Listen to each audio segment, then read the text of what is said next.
The Wallace Center, a business unit of Winrock International, is the host of the NGFN webinar series. The Wallace Center has been a leading organization in the movement for a more sustainable and equitable food system for over 30 years. Today, the center supports entrepreneurs and communities as they build a new 21st century food system that is healthier for people, the environment, and the economy. The center serves the growing community of civic, business, and philanthropic organizations involved in building a new good food system in the United States. In particular, we're focused on advancing regional, collaborative efforts around the country to move good food, healthy, green, affordable, fair food beyond the direct marketing realm into larger scale wholesale channels. The National Good Food Network, or NGFN, is an initiative of the Wallace Center. It is structured as a network of networks ensuring efficient flow of information and innovation from boots-on-the-ground projects to the national level and back down to the grassroots level across the nation. The Wallace Center coordinates and supports the network. Our goals are to work with the growers to ensure that there's an abundant supply of good food to meet the high consumer demand for the product, to collect and disseminate the best models, stories, methods, and outcomes, and to ensure that policymakers are informed about the wonderful successes our network and partners have had so that we can continue to increase support for regional healthy food. You can learn more about the great work that we do at ngfn.org. And here are our panelists. I'm going to introduce all three right up here at the top, and they are going to take it away. And then, again, at the end, we will have question and answer session. Gary Madison works for the Farm Credit Council in Washington, D.C., which is the trade organization of the Farm Credit System. Farm Credit is a nationwide network of borrower-owned lending institutions providing credit for the nation's farmers and ranchers.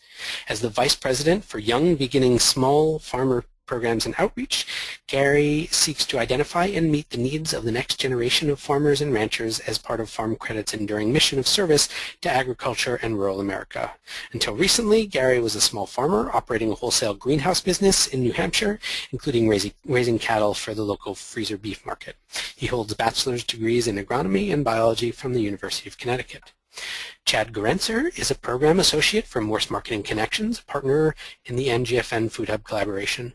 Prior to joining MMC, Chad worked for a Fortune 500 company where his client base included companies from the energy, technology, and automotive sectors.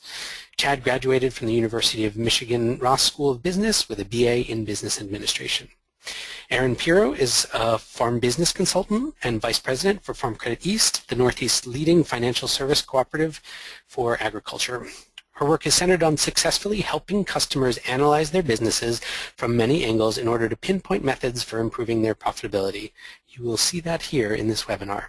In addition, Erin leads First Pioneers Agricultural Retail Benchmark, which is a comprehensive program of data analysis and benchmark reporting, as well as a customized seminar and consulting meeting for owners of farm markets, garden centers, nurseries, wineries, and other ag retail businesses.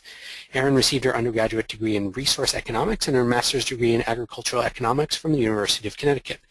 Erin's family farm raises and markets Connecticut-grown lamb and provides shearing services in southern New England. Benchmarking team, take it away. Well, thanks, Jeff. This is Gary. And just so we have a common starting point, I'm going to put up a slide that has the working definition that we use for a food hub. And note that this definition is quite broad in its scope. For instance, there are no minimum or maximum sizes, and there isn't a prescription that a food hub has to be a for-profit business, which allows this definition to include nonprofit or not-for-profit entities, or farmer cooperatives for that matter. One notable characteristic that distinguishes a food hub from a produce wholesaler is the mission intent expressed, that a food hub has a sense of purpose to strengthen producer capacity and to increase access to markets for those producers. Also, a food hub sources food locally and regionally, and the story of that food, the producer, and even the production methods, all of that stays with the product. Our participants in this study were spread across the entire United States with a pretty solid representation from various regions. One thing to highlight is that there is no minimum or maximum revenue expectation for food hubs in this study. The hubs involved in this study ran the full gamut of possibilities. For instance, we had very large hubs participate and very small hubs participate, both in terms of revenue and the size of the warehouse. Furthermore, we had hubs participate that have been in operation for decades and only recently discovered that they were called food hubs. And we also had hubs participate who are only 2 or 3 years into their operations. So, as you can see on this slide, there was a preliminary food hub benchmarking study completed last summer with the same project partners, Farm Credit, Morse Marketing Connections, and Farm Credit Council. That original study, as well as the second one, was initiated by Farm Credit for several reasons. First, Farm Credit is interested in how food hubs provide more opportunities for farmers to sell their products. The Farm Credit Council, as well as the local farm credit associations, have noted the increasing importance of local foods as a marketing channel for farm producers, such as farmers markets, farm stands, or CSAs. Food hubs are a logical extension of the wholesale side of the local food sector, a way for local foods to become available to more people in more places. So beyond providing more market access for farmers, it's evident that food hubs are effective in establishing a broader relationship between a community and the agricultural producers that feed it. That's good for farmers, consumers, communities, and indeed the whole future of agriculture. Farm Credit understands that being a food hub does not mean following a strictly defined business model or distribution model, that a food hub can in fact sell to businesses, retail consumers, or a combination of both. Furthermore, a common response during the study came from hubs who were worried that their business model didn't fit into the benchmarking model that we were going to be studying. And as Chad communicated to all of them, that's our job to find a representative sample of food hubs across the country. As most of you know, there are no two identical food hubs or a one-size-fits-all model. It's our job as the practitioners that are putting together this study, as the project team, to take the data that we've received from the hubs and make the necessary comparisons where applicable to create true industry benchmarks regardless of the business model. So why benchmarks? Farm Credit East has extensive experience in creating benchmarking programs. The benchmarking groups listed here are all farmer-driven, meaning the farmers participate because they see benefit to their own operational success by doing so. Benchmarks are important because they set expectations for farm business performance. Now, in the area of local foods, there is a tremendous lack of data. Part of the reason for this is that USDA and other data collectors have traditionally focused on what farm product was being sold, such as grain or eggs or beef or watermelons. Understanding local food systems requires a shift to be able to track sales, volume, price, and other activity within the marketing channel that we call local foods.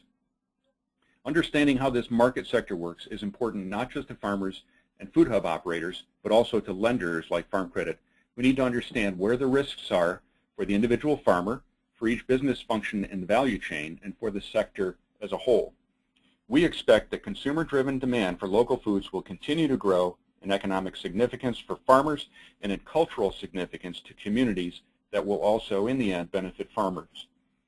The hope is that additional studies on the food hub industry, like this benchmarking study, will not only provide very valuable information to food hub managers, but it will be a tool to utilize when searching for financial assistance or a loan.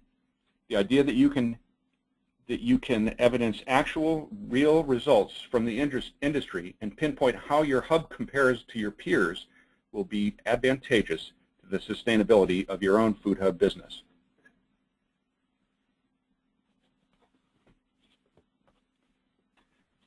Go ahead, Chad.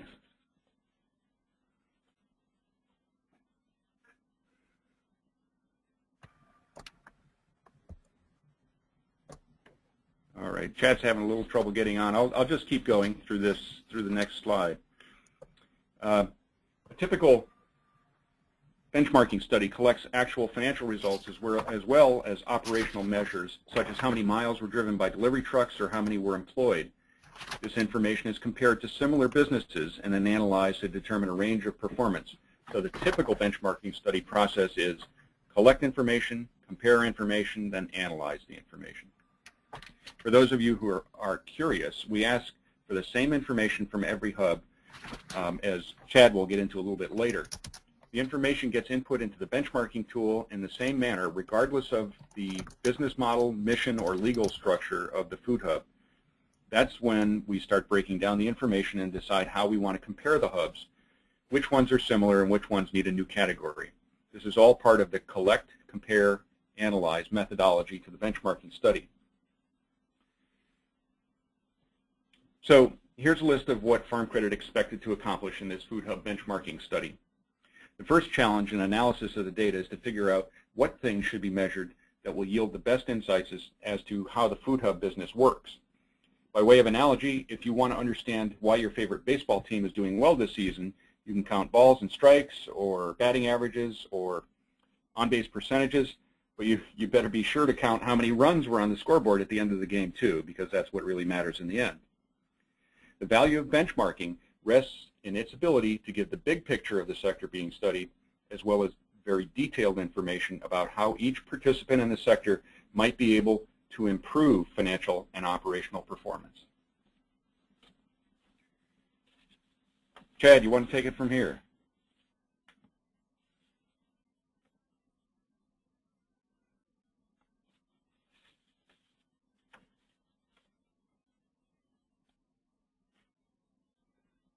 I'm not hearing Chad come on. Well, I'll just keep going. Gary, can you hear me now? Yeah. Yes, go ahead. Okay, great. All right, thanks. Sorry about that, Gary. As far as methodology, in order to garner participants for the study, we reached out to over 100 food hubs across the country. We made it clear from the beginning that confidentiality for the information submitted was of the utmost importance, and a confidentiality agreement was signed by both participants and analysts. We made sure the hub was completely comfortable disclosing financial information required for the study before we ever moved forward. Once we had our list of participants, it was on to the collection process. So what were those items that we collected?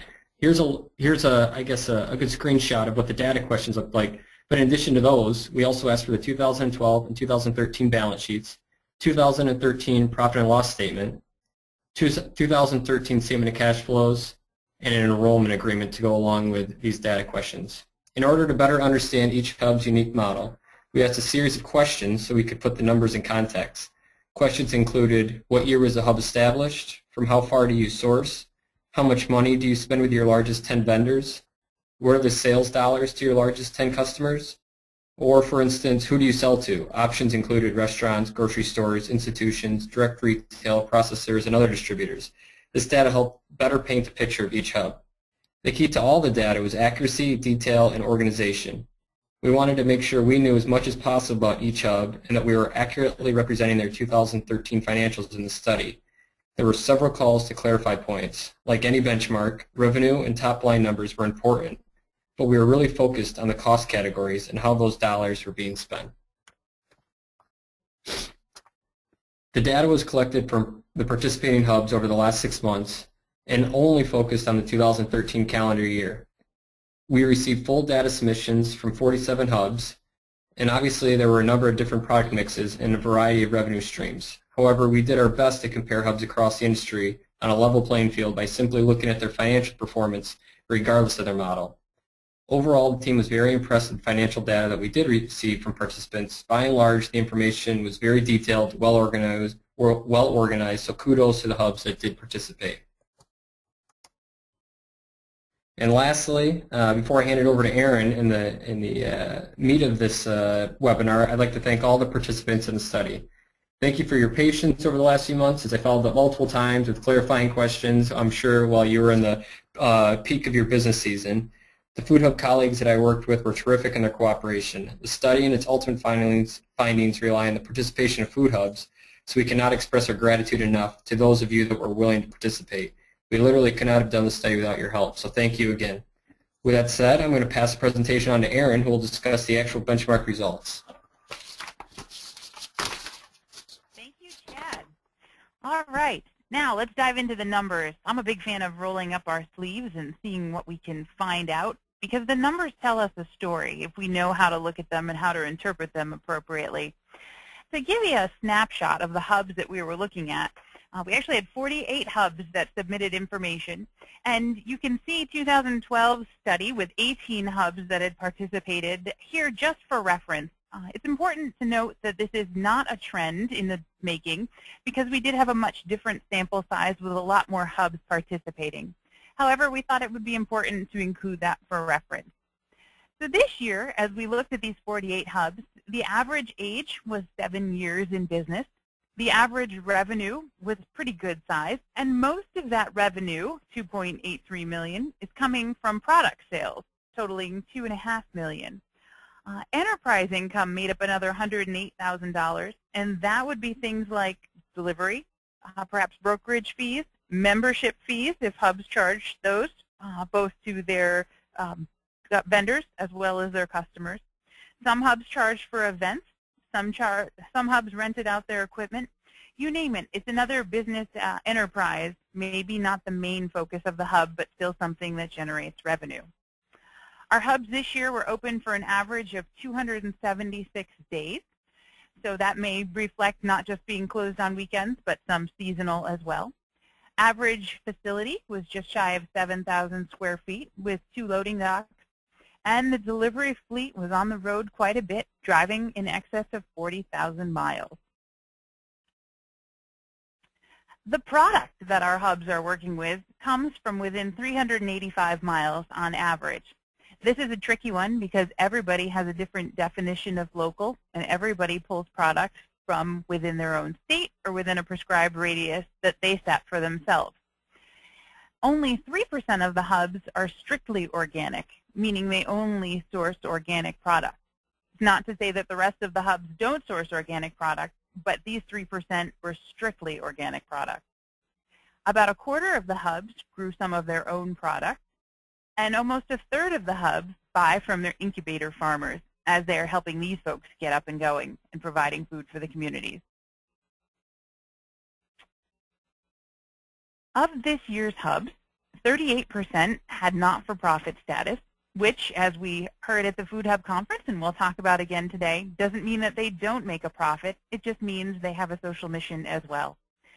72% take ownership of the product, meaning they buy it from their vendors and then resell it or distribute it in some other way.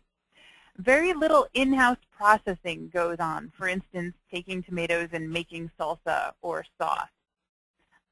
However, we did see a little bit of a change in membership fees. More hubs charge their vendors a fee to be part of the hub than their customers, but those are pretty sizable numbers. And while you're digging through all this data, it's really important that you find the interesting things, but it's also surprising what catches your eye. And the reason that I pull something like this out is because it's important for you to know what's going on in the rest of your industry. Think about how that might be an opportunity for your food hub. And the reason I mention this is that some events charge admission and some don't. But over the course of time, here in New England, we've been trained that you expect to pay for admission fees when you go to the county fair. So if a county fair opens up and isn't doing that well in business, but it's not charging admission, that's one place they could look to improve their bottom line. We're also curious about the sources of revenue. The vast majority of revenue at a food hub comes from product sales, and that's what we'll refer to as sales throughout the webinar. You'll also see that a little bit of income comes from delivery or brokering fees, from membership fees, from those other enterprises I mentioned, miscellaneous income, such as interest or dividends or a patronage payment if they're part of a cooperative. And about 6% of revenue in the average hub comes from grants and contributions, otherwise known as community support. And that was interesting to me because I think that's a manageable target. We talk about how so many organizations are willing to partner with us in order to achieve our mission, which is fabulous. We live in a very good time for this. However, we also know that it's a challenge to control that and make sure that it's sustainable with us for the long haul. So if we had to come up with a risk management plan that would provide Plan B to cover 6% of revenue, I think that's a manageable number. So I was excited to see that. We also took a look at the balance sheet of the food hubs. Net worth ran about 68%, meaning that for every dollar of assets, 68% was owned free and clear. Current ratio was over 2 to 1, which means our hubs are fairly liquid. They can expect their current assets to exceed their current liabilities, which is a good place to be, because not only will those current liabilities come due in the next year, but we never know how their costs are going to change because we do live in an environment where they're constantly changing. The average hub had a blended debt term of 23 years, meaning on average, how long is it going to take to pay back all of their term debt? And they have an interest rate just over 3.5%, which is a pretty attractive rate. I was a little surprised by that also, but it could be a factor of low interest loans designed particularly for missions. It may be favorable funding from wealthy individuals, which is also a possibility. We did see some of that. Could also be some deferred payments, which I saw on quite a few also. One thing that really struck my eye was that 22 of the hubs had no term debt, meaning they had accounts payable and accrued expenses and maybe used a line of credit, but they didn't have any machinery or equipment loans, no vehicle loans, and no real estate mortgages. And I thought that was really interesting, especially since we had just seen a webinar on, wait, don't buy that truck. Does it make more sense to borrow and purchase equipment, or should you look at other avenues of using space and tools? And I think that was one interesting thing that came up for me as I looked at hubs that are being very creative in their use of infrastructure. Aaron, just really quick jump-in question. A 23-year blended debt term, is that good? Is that bad? Is that is that common? Good question. Well, think about it in terms of what kind of things you'd be financing. Real estate in the retail market, meaning for houses, would typically be financed over 30 years. Commercial real estate is usually in the 20-year realm, often in the 10 to 15, depending on who you're working with. Machinery and equipment would usually be in the 5 to 7-year category. So when you roll all that up, if you have a 30-year real estate mortgage and a 5-year equipment loan, you could very well land in the 23 years pretty easily just based on the volume of money that you'd be spending or had borrowed for the mortgage payments compared to the equipment. Thanks. You're welcome. We also collected information based on employee roles and how many hours they spent doing their jobs. Now, this is one that everybody needs to report when they're paying folks by the hours, but it's not something that was as easily identifiable in the farm records, simply because folks aren't used to looking at this. The reason we wanted to know this is because we want to know how many full-time equivalents, which is what FTE stands for, does it take to run a food hub. Now, some of us work with volunteers, some of us have paid staff who work hourly, some of us have folks that are on salary. It doesn't matter what your mix is, but we need to know what kind of labor it takes to run the business in order to be able to plan for the future and manage risk. For instance, if you have a really, really dedicated manager or owner who works 3,000 hours a year on a very small salary, that's really great for you right now, but when they move or get a new job, or better yet, get promoted, who's going to be able to replace them? Is that a sustainable salary for the kind of work that they are doing? Those are some of the things that we need to keep in mind when we're doing budgeting for the future. We also look at the use of volunteers. The average food hub had about half a person, meaning 1,000 hours a year almost, of volunteer labor, which is a pretty big number when you think about it. So volunteers that hang around for a while really like what they do, tend to ask for a paycheck after a while. So how will that fit in your budget? That's going to be an important factor for you to know as well. We also looked at food hub customers. Who are the hubs selling to? And again, this is not a trend from 2012 to 2013 in the making because of the sample size and the variety of hubs that participated from year to year. But it was interesting to note a shift towards direct retail. Now, that could be because the margins are better. It could be because of the opportunities where the hubs that have joined us are located, because we do have a lot on the coast, which tend to be more populous. It could also be competition in other pieces of the market where hubs decided not to sell. So it will be very interesting to see how that shakes out as we do start to develop a trend in 2014 and beyond.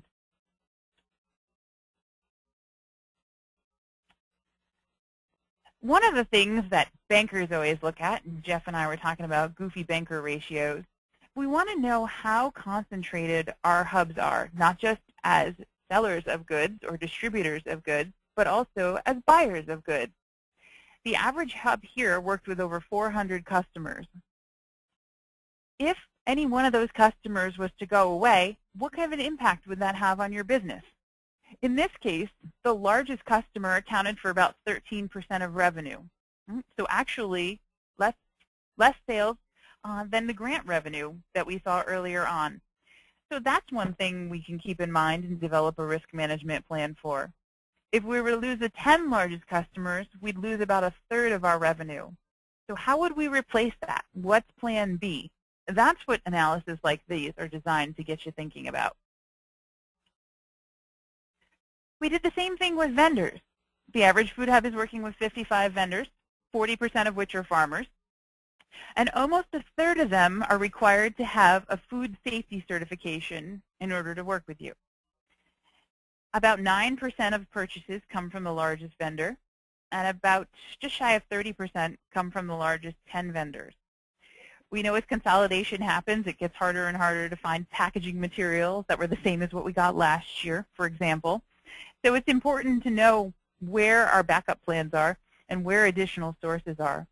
That's why I think networks like these are so great, because producers and packagers and distributors can talk amongst themselves to figure out what works for them and what's a new source when the one I'm working with is not available anymore. Labor is also a perennial favorite, no pun intended. We're seeing food hub labor, right? This is paid payroll, land around 18% of revenue, or about 16% of sales. Per worker equivalent, we have about $430,000 in revenue. We've got about $387,000 in sales. And we're going to get into this with an example later on that'll show us how we put these numbers to work for us in making our businesses run a little bit better. Now, Gary asked me to add this because I know some of you are joining us for the very first time. Some of you sat through our webinar last year. Some of you are participants. And we've all come at this from a little bit different angle. Most of the people I run into aren't as passionate about numbers as I am, though there are a few of you out there, so I want to say hi. Thank you for joining us. So we're used to the financial statements that our accountants or our tax preparers give us, or maybe the bookkeeper. And when you set up QuickBooks, for instance, for the first time, it gives you sales, then you subtract expenses, and whatever's left over is profit. That sounds good until your expenses run more than sales, and your profit's whatever's left over, which is not very much. It also doesn't give you any focus for how your business is actually running, good or bad, whether you have profit or don't. So we like to take that expense category and divvy it up into two types of categories. One, cost of goods sold versus overhead expenses. Now, the cost of goods sold are the expenses that vary with production or more business volume. So you can think about things like produce. If you buy produce and resell it, or you grow produce and sell it, you're going to need all of the inputs that have to go with that. From the farm input to buying the produce itself, depending on what your channel is, as well as the packaging materials for you to sell that. And it's important to think about this because for every dollar of sales that comes in, those inputs need to be paid for before you have anything left over to cover your overhead expenses. Now, those overhead expenses are the ones that don't change no matter how much business you do. Right? The landlord still expects the same amount of rent for the same amount of space, whether you're open for 1 day of business or whether you're open all 365 days. The bank, I think we can pick on those bankers here at Farm Credit, right? They expect to be paid interest no matter how you're doing in business. Equipment's going to need to be repaired no matter what else is happening on the sales front. So we separate those overhead expenses from the cost of goods sold because it's going to help give us direction for the business. When you have a lot of overhead expenses, one of the strategies to deal with that is to grow the business. But before we just blindly start to take on more sales, we also need to look at how efficient we are at turning our raw materials or cost of goods sold into sales dollars. Because if we're efficient at that, we're going to be able to grow quickly and have a noticeable impact on our bottom line.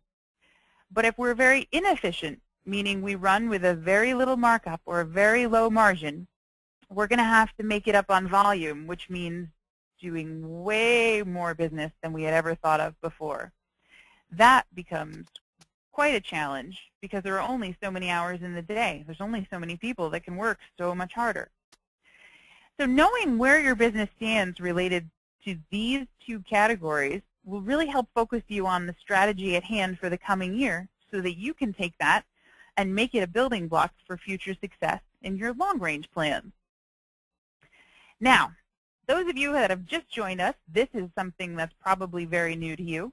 But those of you that are old hands are probably looking for a little bit more of a challenge.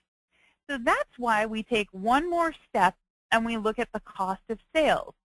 And I think it's very important in a food hub because the distribution and the delivery of the product is a huge piece of the operation. So besides looking at things that vary with the cost, with the amount of production or sales, like the product at hand, we also need to look at the cost of selling that. So not just your sales team salaries, but the delivery drivers, the trucking, those kinds of things are very important. You'll notice that overhead expenses and profits still fall in the same place. And for this study, income taxes come after profit, and then we start to look at grants and contributions, so where other support comes in to look at the overall business excess or deficit. Now, why do we do that? We do that again because for us, sustainability means economics too. Well, the best way to be able to control your future is to be able to earn the money and to earn the profit that you're going to be operating with. Now, if you've got willing participants who are generous and enthusiastic contributors to your businesses, by all means, partner with them because they are certainly going to help further our mission. However, if you're looking to do some projects that there aren't grant money available for, it's important that you have those resources at your fingertips. And there's no better way to do that than to earn it and save it for a rainy day. So here's what the 5-line income statement, expanded a little bit, looks like for this year's benchmark. Cost of goods sold accounted for 72 cents of every dollar of sales. Our sales cost just shy of 14%, and our overhead costs made up 16%. So our net profit was actually negative by about 2%. Now this is after depreciation, which is a non-cash expense. For those of you who are out there writing the checks, you know you don't have to write a check for depreciation. So we're about break even before depreciation. However, that's an expense that we really need to make sure we've got considered as we're budgeting because equipment wears out, it fades out, it rusts out. And if we don't account for that as we're looking to the future with budgeting, we're not going to be in a position to replace it when the time comes. So that's why it's really important to be able to consider that in your budgeting. Make sure there's room for that, thinking about future purchases. Because this study was much larger than last year, we've also been able to break down some really neat subdivisions. So we looked at the top 25% of food hubs based on net profit. They had a big difference, obviously, in the bottom line at almost 4% compared to the -2%. Right? But let's start at the bottom and work our way up and see what's the difference here. If you compare overhead, the top hubs ran overhead at about 12% of sales compared to 16%. Why might that be? Perhaps they'd invested in less infrastructure. Perhaps they were just able to spread their sales over more units. Either way, their cost of overhead is lower enough to make up most of that difference. And we can see that because their gross margin is higher. There's also an advantage above that line, too. Interestingly, the cost of sales is higher in the top 25% than in the average hub. Why might that be? Well, I don't have any numbers to back it up, per se. In another study with ag retailers we did, we were able to determine that those businesses who paid more for talent were able to mark up their products better. Said another way, it was worth paying the extra money for an employee who was really good at what they do. Not that you should go out and give everybody raises, but that you should source that talent and you should pay for it because they're going to do a better job for you than just a warm body. So I'm wondering if maybe there isn't some of that going on here. These hubs paid about the same amount for their product as the average hubs do. So the real advantage looks like it's coming from overhead and a little bit everywhere else. Now, Gary has been working with the Food Shed Guide on a one-page business plan and one-page financial plan. So if you want to be able to put your own information in this format to compare to the benchmark, visit this website and you'll find both of those guides for you there.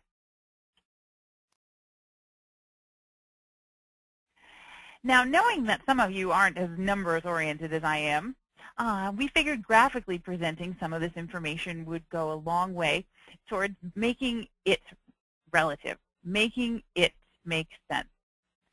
So we came up with this idea of where your sales dollars go, but in a graph form, so that you can see the vast majority of the sales dollar, right, for every dollar that you take in, is going to the product, which is what makes a lot of sense. There we see that cost comparison for the cost of sales, and we see the overhead. The difference here, though, is the green and the red. The benchmark was beyond the total cost. The total cost in the benchmark was beyond what was brought in for sales, whereas the top 25% had room left over, and that's what contributed to profit. So in that fun way, we've been able to use the same charting technique to show you what happens as we break down into some of these other subsets of food hubs.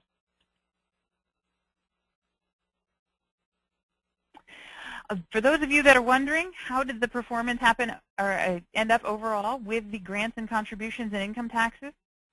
You'll see that the grants made up those 6% of sales in the average benchmark. The top hubs took less than $5,000 apiece, very small contribution. So while their overall excess was about a percentage point lower than the benchmark hubs, it was what was earned. So using that as a platform, we'll move on to look at some of the other divisions in hubs. But first, we want to take a minute to revisit why these profits are important. Why do we keep landing on that? Even though it may not be our main mission, we need to think about the future. Most of us couldn't survive on the product of our labor alone. I know looking at my garden, as much as I'm enjoying it right now, it would be a really long winter if that's all I had to survive on. So at the end of the day, I need to have some profit available so that I can buy my own groceries and the things that I don't grow or can't grow, because nobody can be good at everything. We're going to need to have money saved for building and equipment updates because, again, technology changes and we want to be efficient with what we have. Rainy days and Mondays, times when things just aren't working out as planned, and there are also days where nothing goes right and everything breaks down. We need to have the capital to be able to withstand both of those, and the way to get a nice piggy bank to draw on is to earn it.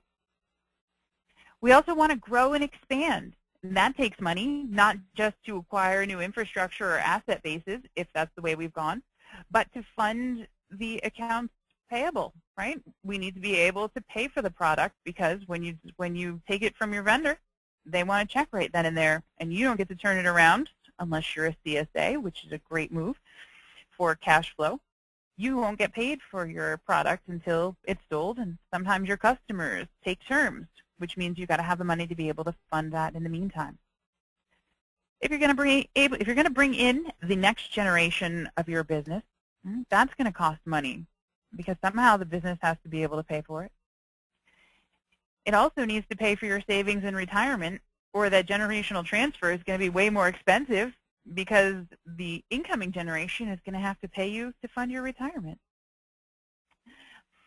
We also hear often that free money, such as grants, come with strings attached, right? Most of those grants are earmarked for specific projects, and they may not always be what you need money for in the meantime. So there's no better way to be able to call the shots and decide what you spend your money on than when it's your own. We also have to remember that you need profits to be able to pay back loan principal, so that's what makes loan officers happy. And everybody wants to be part of a winning team. So when you're profitable, you're doing successful things in business, not just on the financial side, but in your mission, and you have the money to be able to do it, you've got a lot better morale. And finally, at the end of the day, though it isn't all about earning money for ourselves, we do need a living wage to be able to participate in the activities that we love. So we need to be able to work for businesses that can afford to pay us what we need to survive. And without that, we won't be able to participate and fulfill our dreams. So now what you've been waiting for. With these hubs, we were able to divvy them up based on regions. On the coasts, there was definitely more pressure on profit than in the middle of the country, where I think there was just a little bit of break even perhaps. Jeff and I were noting the difference in the cost of goods and the cost of selling, particularly out west. And if you combine the two, it costs about 85 cents to make your product or acquire your product and get it out the door, compared to about 86 cents in the east. So not all that different, but again, a different strategy perhaps in terms of salesmanship versus just moving the product out the door.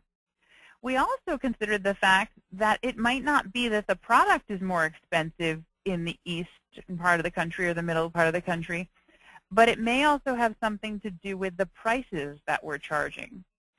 Think about it this way. If the pen I'm holding costs $1, when I sell it for $1.25, the cost of that pen accounts for 80% of the sales dollar. But if I were to charge $1.50 for that pen, all of a sudden my dollar only accounts for 2/3 of my sales. It's not always possible to raise prices drastically like that in every market, but we are providing local food, good food, fresh food, and that's worth something. So we need to remember to ask our customers to help us make sure that our businesses are sustainable and that our product is worth it. When we started to look at size, the data started to confirm, and yes, this is just 1 year, but it started to point us in the direction of something that we've suspected. For low-margin businesses, which produce especially typically is, it's perishable. A lot of it started as commodity products, and that's where you guys come in, providing extra value for the products that you're providing, therefore a chance to mark it up. However, the markups that we're seeing are still quite low compared to, say, retail agriculture, for instance. While that makes sense if you're a wholesaler, you also have that to deal with, the pressures of competition, and that tends to drive prices and markups down as well. So what we're being told here is that as you start out, obviously you spend a lot towards overhead as a percentage of your sales, and that means you're spending more than you're taking in most cases. And that happens as your hub grows to a size of about $1.5 million. Now, there are certainly profitable hubs that are in the smaller range, and I'm sure there are hubs that are not profitable in the large range. But on average, what this tells us is that as you're planning to manage a successful business, you need to have a plan to weather the storm as you grow to reach a profitable size. If you're already there, congratulations. If you're not, this is a tool that you can use to give yourself a reference point of where you want to grow to. And in the meantime, you can use tools like budgeting and cash flow forecasting to help you figure out how you're going to get through those years as you grow your sales until you get to the size where you want to be. We also looked at the age of the hub, and newer businesses obviously have challenges, not just the learning curve of getting into the business, but using their equipment, their infrastructure, learning about their customers, and, of course, the recent investment in overhead. As the hubs get a little bit older, that performance improves, and in the 5 to 10 year range, that's where we saw profitable food hubs. As they got older again, we saw that tail off, and we don't really have a good explanation for it in terms of we've got 1 year of data here from a good sample size. But anecdotally, here in the Northeast, we've noticed farm stands that have done really well and then at some point decide to expand. They build a brand new store and all of a sudden they look a little bit more like the grocery store that they weren't competing against before. But in their customers' minds, now they've just changed the perception completely, and therefore they have new competition that they didn't have before. And of course, competition drives prices down in most cases. When we started to look at the seasonality of these businesses, we looked at those that were open year-round, so more than 300 days. That still gives them a day off a week, just about. Those that were seasonal, so open from 155 to 299 days. And the short season, who were open less than 155 days. The reason we split them here is because it made 3 equally sized groups, and there were some natural gaps. This is where the hubs just tended to herd themselves. And the short season hubs were the ones that weren't coming up as profitable, possibly because they don't have as much time or sales volume to spread that overhead among. Whereas the ones that are open more have revenue coming in throughout the year or through a greater portion of the year, which helps add to covering the overhead, covering the cost of doing business. We also took a look at those for-profit hubs versus those that said they were not-for-profit. And I think I forgot to mention that our top 25% of hubs included 2 not-for-profit organizations. Good job, guys, recognizing the goal that matters. These guys have understood what our earlier slide said, is that we need to be able to have profits for a multitude of reasons to make the business stronger and to accomplish our mission down the road. Also, Jeff would want me to mention, again, this is in business earnings themselves.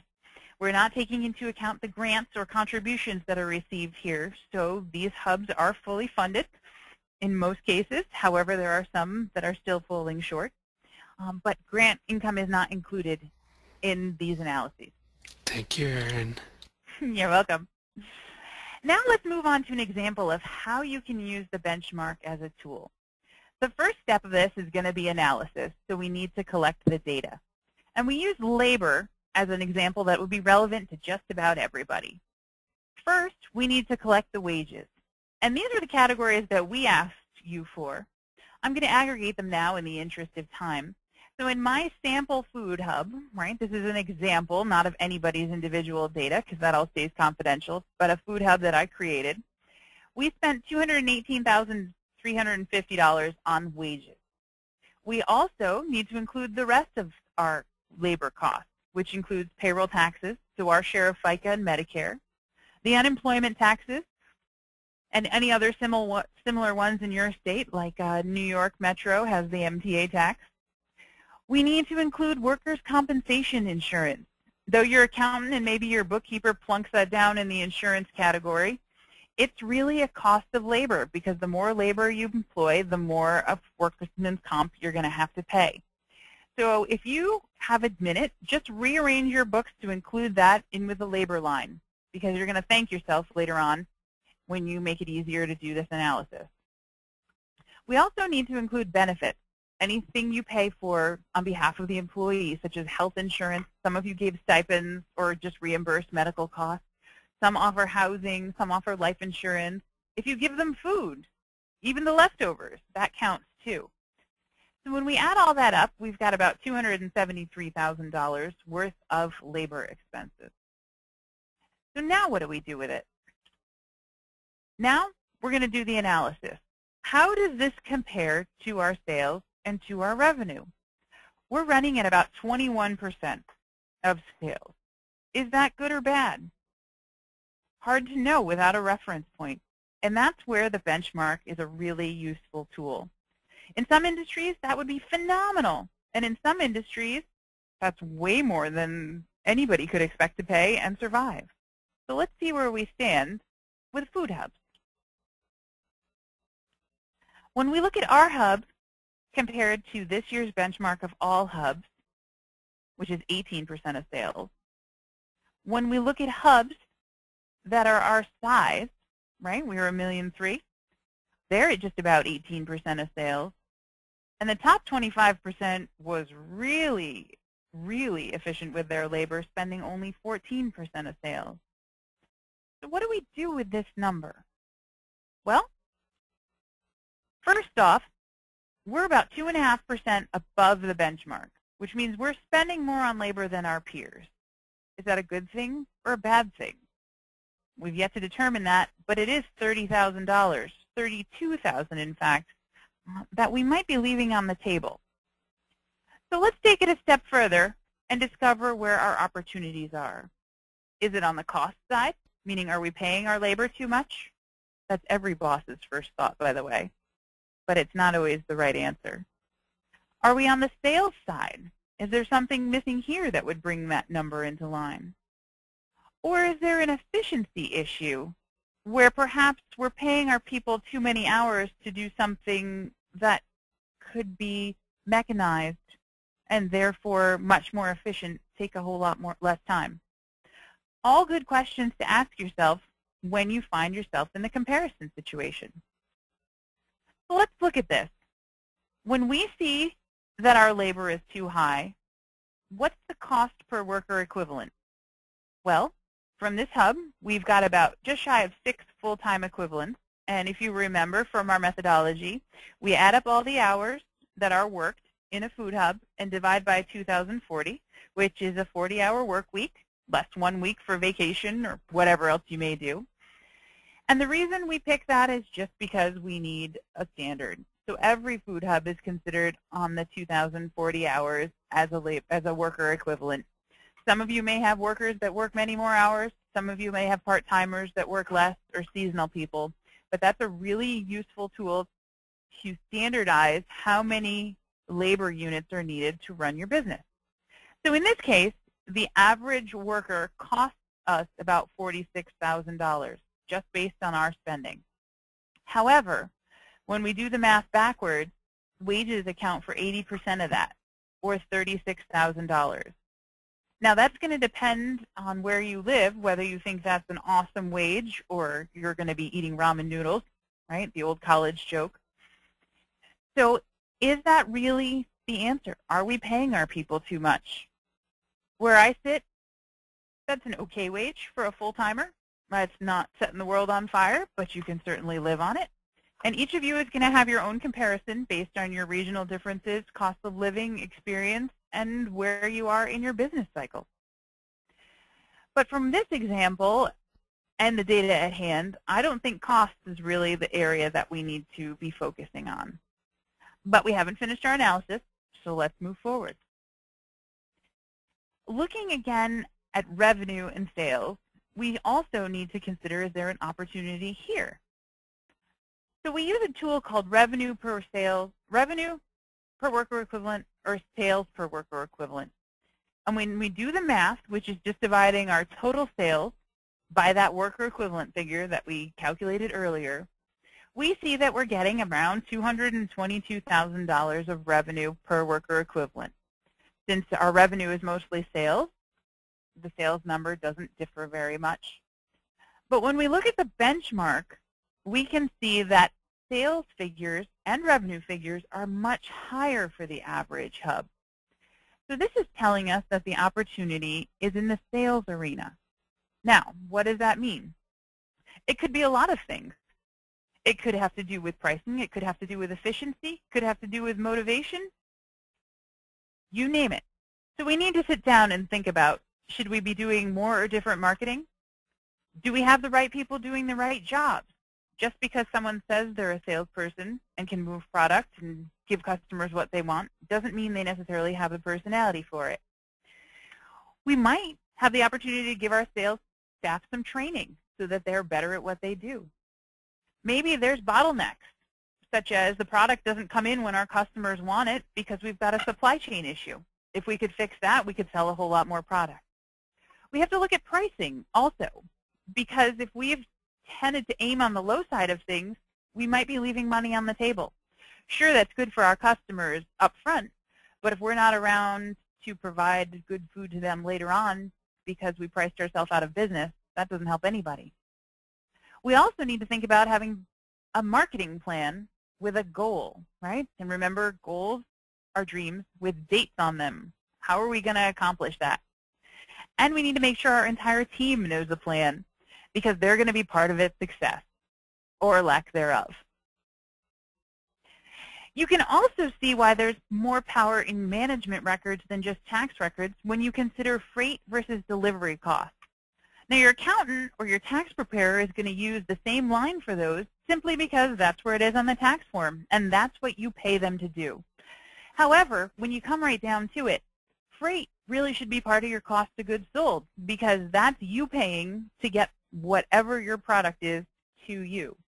Your delivery and distribution costs are a cost of you selling, and that could have many implications, from efficiency of your delivery route, could have things to do with drivers, and do you have the right people taking the right routes and getting the job done? You name it. But when you have the information at hand, and I know you all have this in your records, we just want to be able to identify it and put it to work for us.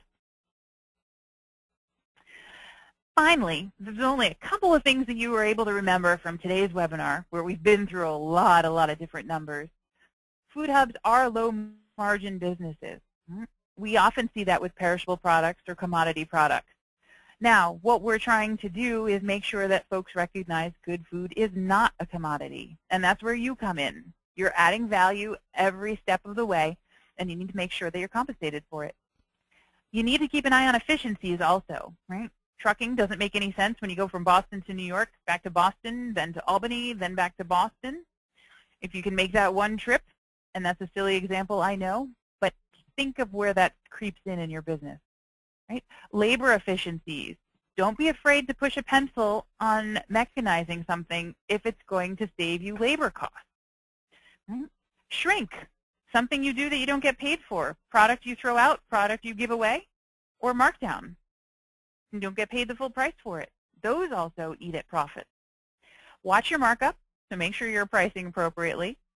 Make sure you grow smarter, meaning that you're doing so efficiently, getting paid for your product before you just try to make it up on volume.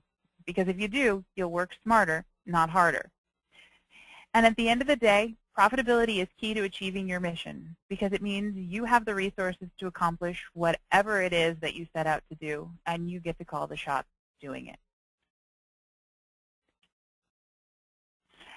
Now, we had a request for a webinar that had to do with using our records better, taking them from just tax compliance to management records.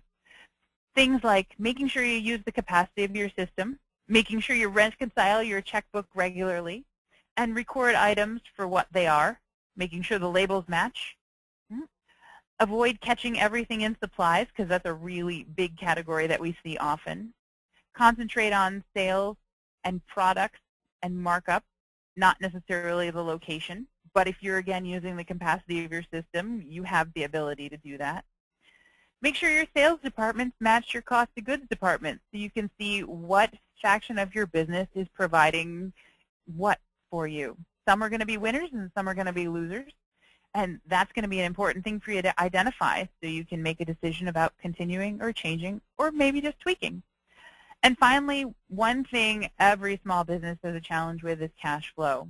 So if you can forecast your needs, you can make some appropriate adjustments or set up some tools such as a line of credit or using that bank account that you've built through your profits to help you get through the lean months. So let Jeff know if that's something you're interested in his survey, and maybe we'll see you again. I'd like to thank again and echo Chad's note that we thank all of the hubs that participated. There was a lot of data that they provided, a lot of clarification that they gave us to help us get the best numbers possible, and we know they did that during their busy time, so we thank them very much. As he said, we couldn't have done it without you. Yes, Wallace Center would also like to thank these hubs. Really just fabulous, and thank the benchmarking team for working so hard and making sure we got all the data and it was analyzed and presented in a understandable way. We have a ton of questions. Really, I'm just going to try to go through as many as we can in sort of rapid fire method here. Meanwhile, I'm going to ask you all a question here. I'm going to launch a little poll, and you can just click the appropriate answer while I start the question and answer section. Blake asks, where can these other benchmarking projects, the retail ag, CSA, greenhouses, where can those benchmarks be found? Gary, Aaron? This is Aaron. Okay. One of your best sources for that kind of information is going to be your land-grant universities because they've done studies on many particular crops. Farm Credit has some basic information that it provides back to its members that are part of the benchmarking study because that's a service that we provide for them. And then we also have very in-depth benchmarks that are offered as a consulting service, and those folks that are participating in those have asked us to keep it confidential because it is a program that they built. So I would definitely direct you to your land-grant universities. Just start with whatever crop you're looking for. Wineries, for example, you'll find quite a bit of information about. Great. Teresa asks what an incubative farmer program is. I can take that. That's a program where farmers are given some land at a free or low cost rate and given assistance until they graduate out of the program and are expected to make it on their own. So it's a farmer training program, growing farmers. Aaron, you mentioned that 60% of the vendors are farmers and then 40% aren't. Are those value added? What are those other vendors? I think it's the other way around, but yes, sorry. It could be value added. You know, if you're buying tomato sauce from somebody, or if you're buying meat through another cooperative. It could also be the place where you get your office supplies. Sure. Yeah. There's a lot of interest in the nature of that top 25%, and you may not have done these calculations, or you may have, Aaron. So let me know. Is there a characteristic size of the top 25% tile of these performers? They were definitely trending towards the larger size, but not all were.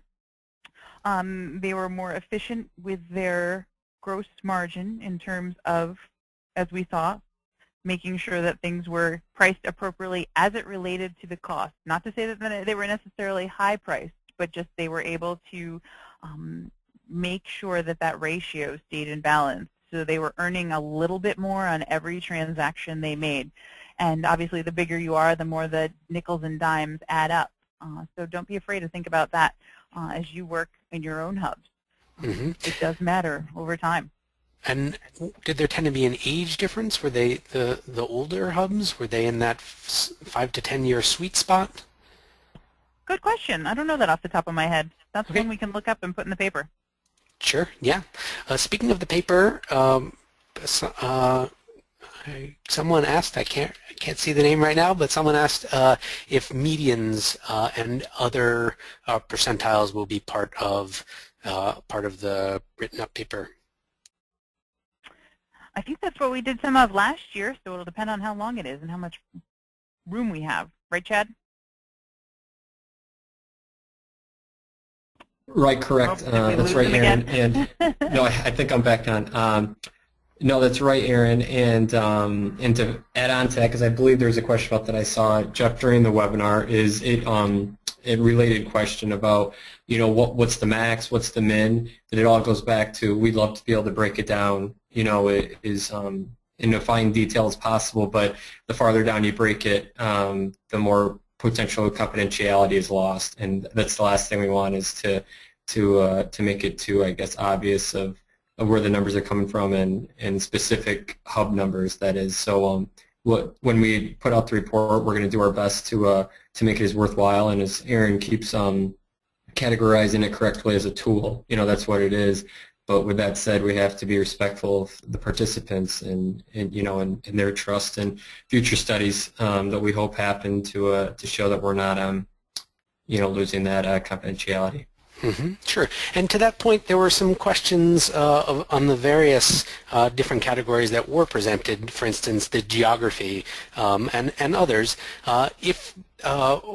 How many were in each category? And I think sort of roughly, as we were talking, Aaron, roughly they were equal splits, give or take. As best we could, right? And that's why we ended up with 3 groups rather than 4 or 5 that were telling us not quite as much, because we did run the numbers that way. But those hubs that were close to the East Coast, so if you figure New York south, and then those that were in the middle of the country, and then those that were on the western part of it, with how we broke it down, because you guys just naturally divided yourselves out that way. It was great. Back to the report, there was a reasonable question about when the study will be published, and I think we're safe in saying within the next 2 months. I think so. Sound fair? All right, excellent. You'll be writing that, right, Jeff? Yeah, of course, of course. I just want to put in a plug here for taking the time to really analyze the results before we publish something beyond the webinar as you've seen it. I don't want anybody on the webinar to feel like they're being teased about the information that we have, but we want to tell the broad story of this benchmarking study as quickly as possible, and then take some time after we do that to reflect on just what should be told from the rest of the data that, as Chad said, isn't going to compromise the confidentiality. So, if we had a sample of several hundred food hubs, it would be a lot easier to say, yeah, we'll just keep on reporting stuff, because any particular identity gets lost in the broad scope of numbers. But I think that's the main concern, as Chad said, that we have to watch what we reveal in terms of confidentiality. Well said. When doing this analysis, is labor split between cost of sales and overhead? Does it go only in cost of sales? Does it depend the responsibility of the FTE? Good question. Yes, we split, and we asked specific questions about production labor, if anybody is growing their own food or other products, sales labor, delivery and distribution labor, and then management and office, so that'd be your IT, your marketing, your general management. So we asked hubs to split that out, not just in dollars, but also in hours. Great. Okay. Alexandra asks, how long does it take the hubs to submit the data? Chad, do you want to answer that one? Yeah. So it's different for each hub, and I guess how quickly it is to access. Some hubs, the contact I was working with is the acting manager / acting accountant, does everything. Some people have that off, out of house, so it might take a little bit longer to contact their accountant to get all the necessary information, and the back and forth kind of plays a middleman role. With that said, we estimate it's a couple hours worth of actual hard time of being able to pull the financial statements that I mentioned, and then the data questions is really the if there is work involved, a couple hours worth of how many vendors do you have, how many customers do you have, and answering kind of survey-like questions. So not an incredible amount of time, but with that said, we know that hubs are incredibly busy, and some hubs were able to get their information back to us very quickly. Some it took a couple follow-ups just because we realize it's not the top line on the agenda or the checklist in the morning when the food hub manager comes in. So I guess it's one of those things where it's not incredibly arduous for the food hub manager, but it takes a priority at some point to set aside a few hours to get it done and send it over. If that answers. Mm-hmm. And I think I'd just add to that, Chad, wouldn't you say that the biggest challenge and probably the biggest time, the biggest thing that took the most amount of time was if folks didn't print all the reports at the same time, inevitably somebody, whether it was the accountant doing adjusting entries for the tax return or somebody was adding some more information, and then the financials didn't tie out when you get a balance sheet on one day and a profit and loss on another day. So for the hubs that didn't print all the financial statements on the same day, we did have to go back and ask them, guys, can you print it all together so that we're not looking at moving snapshots from different pieces of the business. So that was, I'm sure, a frustration. I already did this once, but you know, it was also necessary to make sure that the earnings reconciled within the individual businesses. So thank them for sticking with us to do that. Yeah, that's absolutely true, Aaron. That the more, I guess, well detailed, and as you mentioned, the dates lining up and just all the facts and figures lining up made it easier for us and less clarification questions. So yeah, the back and forth sometimes afterwards, after we plugging it into the benchmarking software and stuff, sometimes took a little bit more time. But you're right. Getting everything right the first time cut down on everyone's time, I guess. But all will be solved when we have our follow-up webinar on good record keeping. Brad, a while ago, asked if processing is a function of food hubs. The answer is some food hubs, yes, and it looks like it's a bit of a growth sector for food hubs in our estimation. Larry asked a little while ago, and I should have grouped this question earlier, but he asked if labor is over 16% of sales, how is it possible that costs of goods sold, but I think he means cost of sales is only 13.5%, and I think that Aaron addressed that question with talking about how some labor is overhead. Lawrence asks a question that I was afraid of, so I'm gonna call it out here. He asked, why is there such a drop in organic sales over the 2012 and 2013? Or 2013, 2014, the two benchmarking years, and I just wanted to point out that we're not really comparing apples to apples, right? We believe that the more recent study is more indicative because we had such a greater number of hubs that we could analyze, and I also wanted to point out that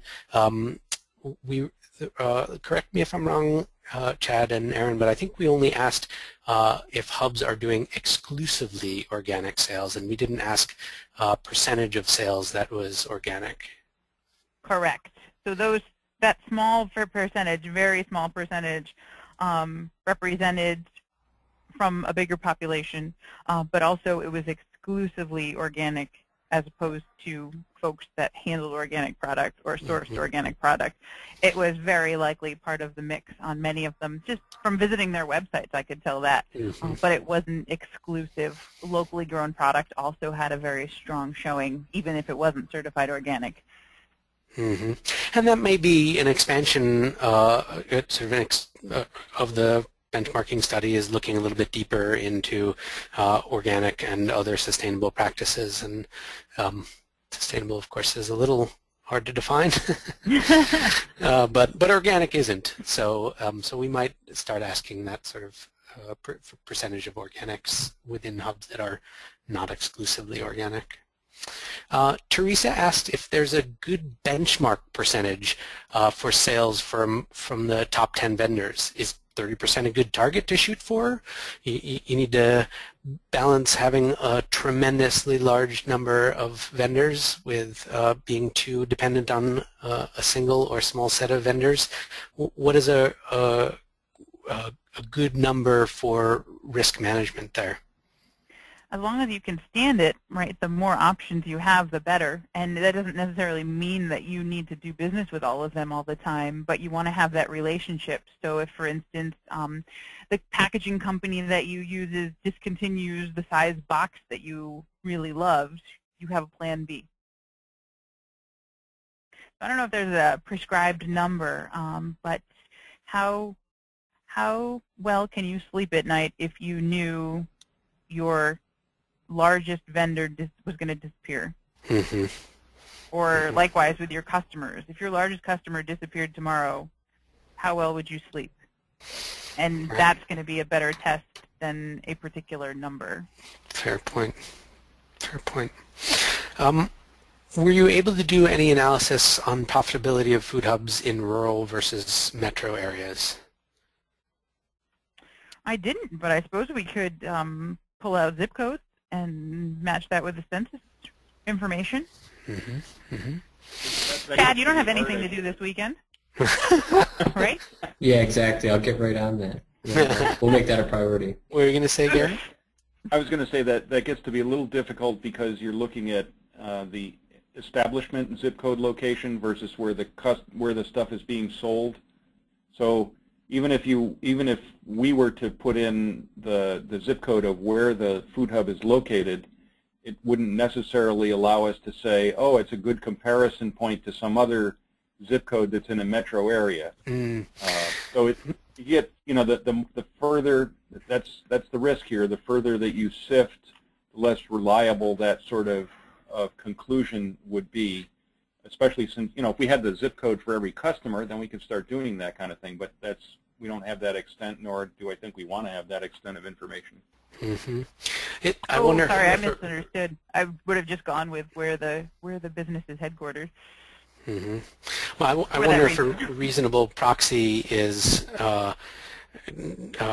number of miles versus revenue, assuming that in a more rural environment you're going to have to drive further for a given amount of sales. Okay, I'll leave that for an exercise to our readers. Nils asks a question that I hope you all understand. I certainly don't. Are you aware of any information that would help model price elasticity of demand for non-commodity type produce? Wow. I know. Awesome question, and that is really hard to come by. When my farm markets ask me that same question, I suggest do a test in your own business. And the reason I say that is we heard a bicycle store owner up here talk about playing with that in his establishment, and he used bike gloves as the example. And the manufacturer's suggested retail price was somewhere around $11.99. So each week he changed the price on it to see just how much it changed volume. And he could tell you in a heartbeat that $21.99 was too much for a pair of bike gloves, but $16.99 maximized his gross margin dollars. And that was a full $5 above where the manufacturer suggested they land. So if you have the discipline to run that within your own business, I think you'd find some really interesting information. And I'd point out quickly that idea of price elasticity, or how much more will somebody pay for the thing that you're selling, is really, really market specific, and that's hard to translate from one region to another in terms of dollars, because as Aaron had said earlier, in your region, a particular price for something or what you have to pay for labor is going to vary, so that something as sophisticated as elasticity, or the willingness to pay a different price or more or less, how does sales volume relate to price, is extremely localized, and deals a large part in the marketing that you do. So, I mean, the ultimate nirvana is that you're really good at selling this stuff, and you can get a higher markup because you're really good at marketing it. I think that that's actually a pretty good place to stop. There are several other questions. We're over time. Apologies. But as we look at our businesses against our Food Hub benchmark, I think it's important to keep in mind what it is that we have that we as Food Hubs have that's special. It's and marketing and sales are a key to making these, and efficiency are key to making these high volume, low margin businesses successful. So I want to thank Chad, Aaron, and Gary, and especially let me echo again the sentiment from our other panelists. Thank you to the hubs that participated in the study. Really just unable to do it without you, and as Chad talked about, it's a few hours of work, so thank you. Our plan is to continue to do this study annually, and we'd like to continue this tripling in participation each year.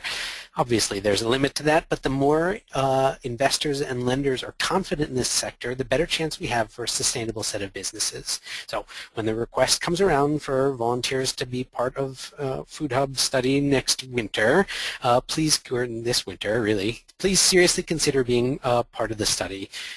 We put up that poll and there was a great response. We're looking for you to fulfill the great promise that benchmarking has, and our promise is that we will have this follow-up webinar to raise the bar on Food Hub record keeping so that our benchmarking efforts will be increasingly more useful to you. So this webinar is being recorded and will be archived on our site along with the over 50 other webinars we've done in the past. Feel free to send others who you think you would like to have heard this presentation and take some professional development time yourself and dig through our excellent archives. Visit ngfn.org/webinars. This webinar will be up within a few business days, often by tomorrow. Our webinars are organized into topics, so if you look in the left-hand navigation area, dig into whatever interests you. We do offer our NGFN webinars on the third Thursday of each month at 3:30 p.m. Eastern, noon 30 Pacific. Sign-up links are always at ngfn.org/webinars. Agricultural Marketing Service of the U.S. Department of Agriculture, who has for years maintained a farmers market directory, has now added an on-farm market directory, a CSA directory, and most relevant to this crowd, a Food Hub directory. So if you or people you work with are involved in any of those activities, please visit the USDA localfooddirectories.com and enter information. For each directory, we have to reach a critical mass before the directory is searchable. These directories are an indication of USDA's commitment to local food systems, and our participation encourages their further investment. It doesn't take too long. Please enter your information and encourage others to do so as well. You can use this convenient link here, bit.ly/regmyhub. That will take you, it's a sort of a shortcut directly to the Food Hub registration area. It's okay, you can open a browser and do it now. It's fast. Just listen to me in the background. Go ahead. Yep, talking to you. I'm talking to you. Okay. According to the 2013 National Food Hub Survey, the MSU Center for Regional Systems conducted in collaboration with us, the Wallace Center, on average, Food Hub managers have between 1 and 5 years of experience across the essential skills of Food Hub management. Several of the key challenges noted by a significant number of hubs focused on management and staffing issues. And Aaron was talking about how important it is to have an experienced team. As a response, a team of experienced Food Hub professionals worked with the University of Vermont to create the first higher ed certificate program in the U.S. focused on Food Hub management. 25 students will have the opportunity to begin the 10-month program in January. Through a blend of hands-on, community-based, online, and on-campus learning, this one-of-a-kind professional certificate program prepares leaders for effective management of food hubs and sustainable food value chains. There are only 25 spaces, so if you're interested, inquire now, learn.uvm.edu/foodhub. You can find the NGFN on YouTube, on Twitter, and on our website, ngfn.org. The Wallace Center is also on Facebook. Come like us. Search for Wallace Center at Winrock International. And if you haven't already, sign up for our email updates. There's a link on the ngfn.org homepage, or just let us know in this post-webinar survey that will pop right up. We'll sign you up. Please contact us anytime. contact@ngfn.org. The NGFN would like to thank you for your time today. I apologize for going over a little bit. And once again, let me encourage you to fill out the survey that will open in your web browser in just a moment. Thank you, and this concludes the webinar.